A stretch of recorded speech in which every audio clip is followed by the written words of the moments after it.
name's Kevin Jackson, and today I'm going to talk to you about lip trills. What is a lip trill? Let's explore. A lip trill is basically just a really, really fast slur in between two notes or partials. When we're thinking about it, we don't want to aim for one note above or one note below. We want to try and hit right in the middle. So if I'm doing the D to the F above the staff, I'm trying to hit that middle partial that doesn't actually exist in between. To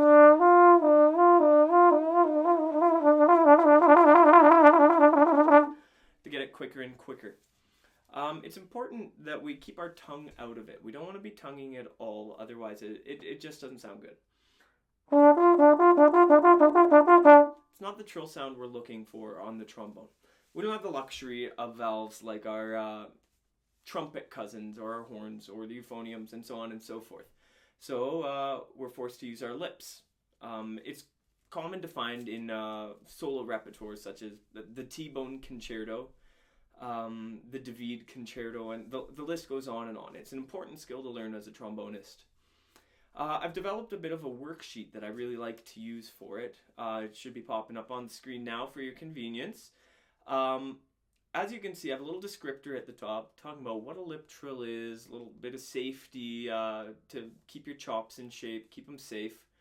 And then when we get to the actual worksheet, you can see that it starts on the B flat to the D partial and extends out between all 7 positions. It's important that we use all 7 positions because as we change positions and tuning it and everything, it changes the way the trill works, and you never know what partials you're going to end up having to use when doing a trill.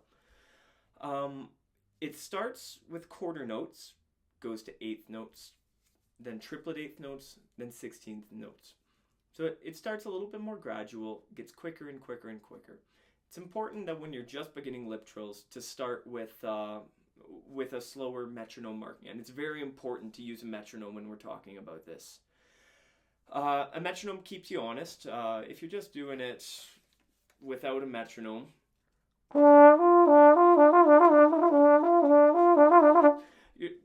you're never sure if you're actually keeping pace, if it's even, if you're keeping up to what you want to.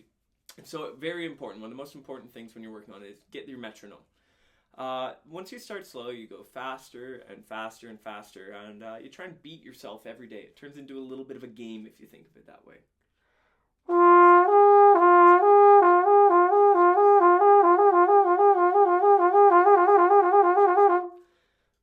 And faster and faster and faster over time. As you can see on this second piece of worksheet, I like to keep track of my daily progress on this. So I write the different partials, and I write my metronome speed beside it. And as the days go on, I put a little plus or a minus with the number of how much faster or how much slower I've got in between each one. Each day, that is. And it turns into a game, like I said. You want to beat yourself. You want to be pushing yourself every day. It's so important to push yourself every day when you're practicing. And if you have a day that you don't quite meet where you were the day before or days past, that's okay. It can change. Like, you might be chopped out. Maybe it's at the end of a practice you're doing your lip trills. Maybe you didn't drink enough water. It can be simple as that. So there's no shame in putting a minus number at the end. It happens. As we get into the higher range trills, it's important not to use too much pressure on our face either.